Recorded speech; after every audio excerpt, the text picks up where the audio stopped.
모든 내 영혼 주가 이미 허락한 그 귀한 영생수 주여 갈망합니다. 그 약속 따라서 힘써 간구하오니 주여 내게도 어서 들어주소서. 예수의 사랑 예수의 사랑 바다 물결같이 내게 임하니 영광의 물결에 온전히 쌓여서 내 영혼의 기쁨 하염없도다. 주 내게 약속한 은비 내려주시며 은혜의 자부름 건너편에 떠올라 귀한 징조가 내게 밝히고 이니 나 힘을 다하여 주께 간구합니다. 예수의 사랑 예수의 사랑 바다 물결같이 내게 임하니 영광의 물결에 온전히 쌓여서 내 영혼의 기쁨 한량없도다. 에베소서 4장 17절에서부터 24절 말씀입니다. 그러므로 내가 이것을 말하며 주 안에서 증언하노니 이제부터 너희는 이방인이 그 마음이 허망한 것으로 행함같이 행하지 말라. 그들의 청명이 어두워지고 그들 가운데 있는 무지함과 그들의 마음이 굳어짐으로 말미암아 하나님의 생명에서 떠나 있도다. 그들이 감각 없는 자가 되어 자신을 방탕에 방임하여 모든 더러운 것을 욕심으로 행하되 오직 너희는 그리스도를 그같이 배우지 아니하였느니라.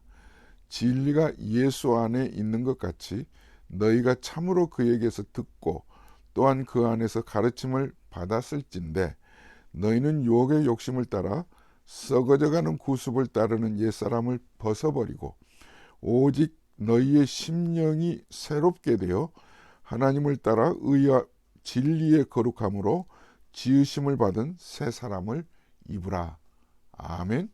에베소서 4장부터는 신분의 변화를 가진 영적으로 완전히 바뀐 신앙인들의 삶을 어떻게 살아가야 될 것을 구체적으로 말씀하고 있습니다. 주 안에서 갇힌 내가 너희에게 권하노니 부르심을 받은 일에 합당하게 행하라. 가 4장 1절 말씀이잖아요. 지난 시간까지 말씀을 나눴던 내용을 잠시 복습을 하겠습니다. 주 안에서 갇힌 내가 너희에게 권한다는 말은 명령한다는 말이에요. 신앙생활의 신분이 바뀐 성도들에게 하나님께서는 이렇게 살아라 해도 좋고 안 해도 좋다는 게 아니고요. 반드시 하라고 명하고 있습니다. 왜? 우리의 신분의 변화가 얼마짜리로 바뀌었는지를 알면 깜짝 여러분 놀라실 거예요. 저는 그 운동 선수 중에 리오넬 메시라는 선수를 참 좋아해요.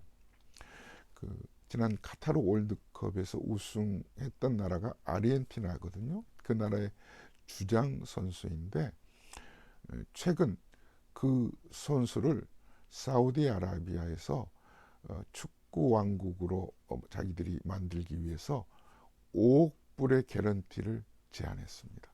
5억 달러예요. 어마어마하죠. 갈 듯 하던데 10분의 1 되는 5천만 불을 받고 마이애미 팀으로 왔습니다. 5천만 불도 큰 돈이죠. 이게 지금 리오넬 메시의 몸값이에요. 5천만 불짜리로 늘 시합마다 골도 넣고 패스도 하고 경기를 주도하라는 거죠.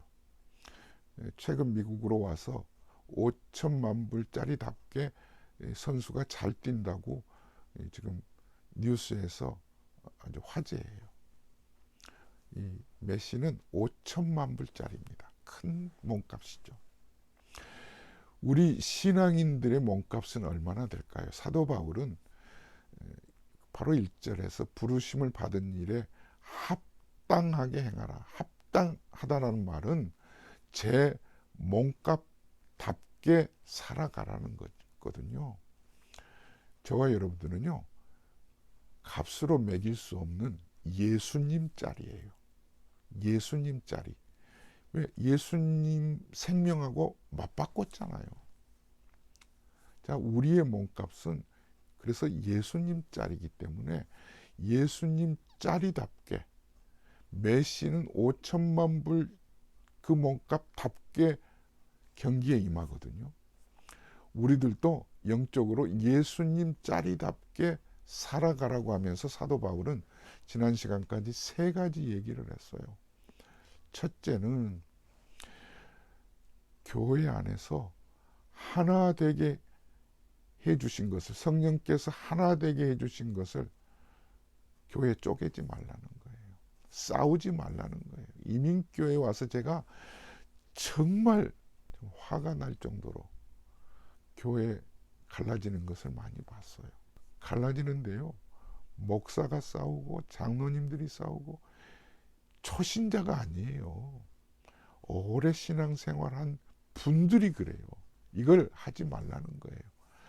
힘써 지키라고 하는 게 제 몸값을 하라는 거예요. 그러니까 싸우고 갈라진 것은 제 몸값을 못한 거죠. 오죽했으면 이런 얘기가 있잖아요. 여기가 교회인 줄 아느냐고 그러잖아요. 두 번째로 행하라는 것은 은사를 받은 것답게 각각 하나님께서 우리에게 기프트를 주셨잖아요. 은사를 받은 자답게 봉사하라는 거예요. 봉사하라. 길게 설명하지 않겠습니다. 그리고 세 번째는 예수를 믿었다고 해서, 구원받았다고 해서 다 성숙한 예수님다운 그런 삶을 살 수가 없다는 거죠. 그래서 장성한 분량에까지 늘 성장하라고 얘기하잖아요. 성장하라고. 초신자들은요, 마치 어린아이처럼, 어린아이가 음식을 미음을 먹고 엄마 젖을 먹은 것처럼 단단하지 않는 부드러운 음식을 먹거든요. 가만히 신앙생활 하다 보면요, 모든 것을 다 아는 것처럼 기도를 해도 하나님이 초신자들의 기도는요, 정말 하찮은 것까지도 다 들어줘요. 그렇다고 해서 그분들이 10년 신앙생활 했는데 이제 단단한 음식을 먹을 때인데도 왜 기도를 안 들어주시지? 하나님이 변하셨나? 아니에요. 이제는 단단한 음식을 먹는 자답게 사는 거예요. 초신자들은 교회에서 환영받잖아요. 따뜻하게 대접받잖아요. 관심의 대상이잖아요. 그렇다고 해서 장성한 자리가 됐는데도 왜 나는 대접 안 해주지? 아니에요. 이제는 내가 또 대접을 해줘야 되는 그런 위치에 있잖아요. 이렇게 장성한 분량까지 자라가라고 설명하고 있습니다. 우리는 가만히 있으면요, 고인물처럼 썩어요. 늘 새롭게 말씀 안에서 또 자라가야 돼요. 그래서 성경 말씀을 통해서 교훈과 책망과 바르게 함과 의로 교육하기에 유익한 말씀이 우리의 영양분이에요. 여기까지 지난 시간 말씀을 나눴고요. 오늘 이제 17절에서부터 24절 말씀, 사도 바울이 에베소 교회 성도들이 어떻게 살아가는 것을 이미 사도 바울은 목격을 했거든요. 그리고 또 소식으로 들어왔기 때문에 2가지를 말씀하고 있습니다. 몸값을 하기 위해서는 하나는 벗어버릴 것, 옛사람을 끊으라고 얘기하잖아요. 옛사람을 벗어버리고, 그리고 2번째는 새 사람을 입으라고 얘기하고 있습니다. 자, 이 남자들은 다 군대 들어가잖아요. 군에 입대하면 맨 먼저 하는 게 그동안에 밖에서 입었던 옷을 벗어요. 옷을 다 벗깁니다. 그리고 집으로 보내죠. 신발까지도. 그리고 머리도 다 깎아요. 완전히 민둥머리를 만들죠. 그 머리에다가 계급 없는 훈련병 모자를 씌워줘요. 그리고 군복을 입혀줍니다. 이제는 군인이에요. 누가 뭐라고 해도 이제 연병장에 세워놓으면 군인이죠. 신부는 이미 군인이 되었습니다. 영적으로도 우리가 예수를 믿는 그 순간부터 이제 크리스찬이에요. 새 사람이에요. 그렇다고 해서 군인이라고 군복을 입혀놓았다고 해서 군인다워진 건 아니잖아요. 그죠? 옷은요, 사람의 정체성을 보여주고 있습니다. 그래서 옛사람을 벗어버리라는 것, 이 옛사람을 벗어버리는 것은요, 구습을 쫓는 것이 옛사람의 그 담겨진 모습이에요. 이렇게 이제 군대에서 모자를 씌워놓고 군복을 입혀놓고 맨 먼저 하는 게 뭔 줄 아세요? 제식훈련이에요. 줄을 맞춰서 세워놓고 우양우 좌양자 뒤로 돌아 하고는 앞으로 가 발 맞춰서 가고 군가를 부르고 하는데 처음에는 가관이 아닙니다. 줄이 안 맞아요. 시간이 지나면서 점점 나아져요. 조교가 소리를 치고 또 어떻게 한 줄 아세요? 기합을 저희들이 봤는데 엎드려 버쳐 뒤로 돌아 앞으로 돌아 얼마나 고생이 많은지 몰라요. 온몸이 흙투성이죠. 그러면서 군인이 되어가요. 한 주, 두 주 지나는데요. 줄이 맞아요. 군인들의 목소리로 군인처럼 되어가는 거예요. 이걸 매일 해요. 왜 또 제식훈련 하나? 또 해요. 또 해. 물이 몸에 배어져 있는 구습을 17절에서 20절까지 사도 바울이 에베소 교회 성도들이 그 에베소 지역에서 살았던 찌든 그 아데미 신전의 그 우상 숭배하는 그 거울에서 살았던 찌든 문화를 여러 가지로 설명하고 있잖아요. 총명이 어두워져 있고 마음이 굳어져 있고 7절 뒤에서부터요. 그 마음에 허망한 것을 행함같이 행하지 말라. 그들의 총명이 어두워지고 그들 가운데 있는 무지함과 그들의 마음이 굳어짐으로 말미암아 하나님의 생명에서 떠나 있다고 그러잖아요. 저희 부모님 세대 아주 시골에서는요. 전기불을 보지 못하고 사는 때가 있었다고 그래요. 이 마을에 살았던 분이 서울에 이제 구경 갈 일이 생겼는데 마을 사람들이 구경 잘하고 오라고. 그래서 이제 이분이 서울에 왔다가 제일 눈에 들어온 게요. 캄캄한 밤인데 천장에 공 하나가 붙어 있는데 거기에 환하게 불이 밝혀 있더라는 거예요. 깜짝 놀라서 내가 이걸 하나 가져다가 시골 사람들에게 자랑해야지.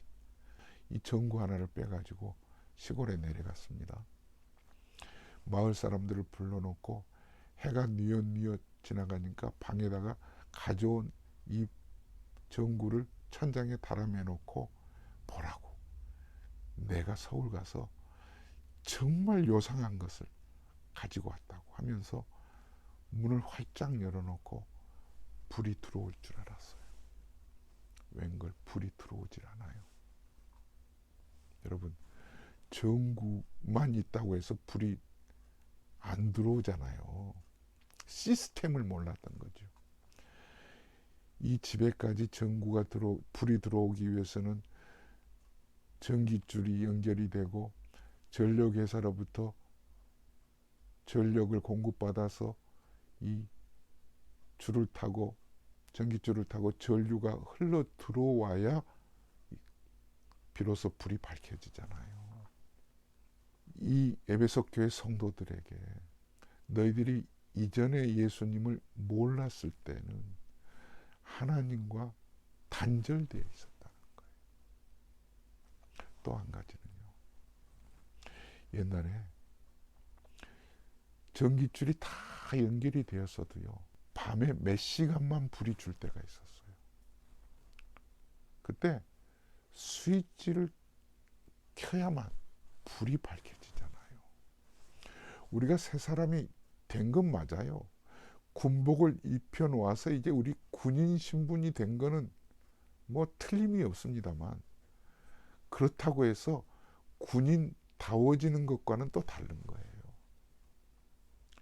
제식훈련, 사격훈련 해서 결국은 국방의 의무를 다할 수 있는 그 군인의 그 모습을 갖추기까지는 많은 시간이 필요하듯이 사도 바울은 오늘 22절에서부터 24절까지 우리에게 두 가지로 말하고 있죠. 옛사람을 벗어버리라. 그 옛사람은요, 구습을 쫓는 옛사람, 그러니까 찌들어진 문화, 우리의 언어 생활, 우리의 과거의 습관, 군인으로 치면은 밖에서 행동했던 걸음걸이, 그런 식사의 습관, 모든 것들을 벗어버리라는 거예요. 이게 우리가 영적으로 벗어던지기 위해서는요, 긍정적으로 적극적으로 새 사람을 입으라고 하는데, 바로 옛사람을 벗어버리고 새 사람 되기 위해서 23절에 이렇게 쓰고 있죠. 오직 심령으로 새롭게 되라고. 오직 심령으로 변화를 받아. 여기서는요, 한편으로는 심령이 성령님으로 변화를 받는다고 말할 수 있겠고요. 또 하나는 사고방식이 바뀌어야 되는 거예요. 이제는 옛사람, 율법의 사람, 공중에 권세 잡는 자, 그들에게 이게 눌려 있었던 그 세상에서 살았던 그 모습의 사고와는 완전 다르게 가치관이 바뀌는 거예요. 내 인생의 가치관이 어떻게 사는 것이 보람된 것인가, 내일의 내 인생이 무엇을 위해서 살아가야 될 것인가, 무엇이 내 인생의 목표인가. 이 심령으로 변화를 받아 의와 진리의 거룩하심으로 지으심을 받은 새 사람을 입으라는 거예요. 여러분, 결국 우리가 군복을 입으면 이제 군인이 되었잖아요. 제가 말씀드렸죠. 옷은 인간의 삶의 정체성을 보여준다고. 이제 나는 예수님의 사람이에요. 하나님께서 나를 거룩한 백성으로 거듭나게 해주셨어요. 그러므로 비록 한겨울에 사과나무는 열매 맺지 않아요. 죽은 것 같아요. 그렇다고 옛사람이라고 말하지 않아요. 이 나무 죽었다고 말하지 않아요. 뽑아버리지 않아요. 봄이 되어 햇살이 돋고 땅이 녹고 그러면요, 새순이 나고 열매가 맺어요. 여러분, 의와 진리의 거룩함으로 지으심을 받은 새 사람을 입으라는요, 계속해서 하나님의 의는 예수 그리스도잖아요.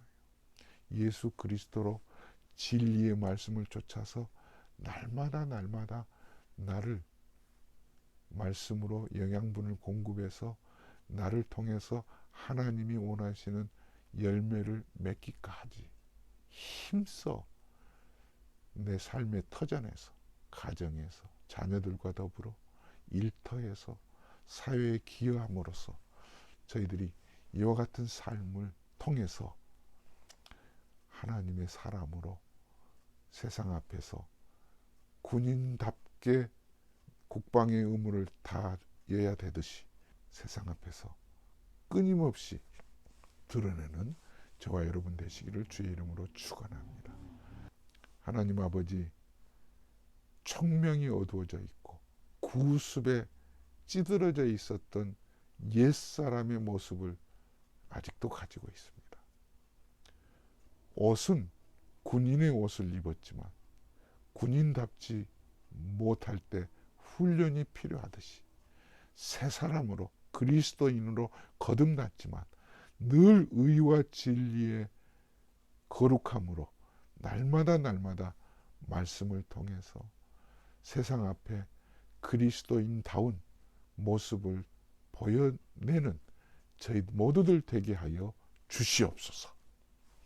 이제는 우리 주 예수 그리스도의 은혜와 하나님 아버지의 무한하신 사랑하심과 성령님의 감동감화 충만하신 은혜가 그리스도인다운 새 사람으로 살기를 원하는 모든 분들에게 이제부터 영원토록 함께 계실지어다. 아멘. 주 안에서 사랑합니다. 샬롬.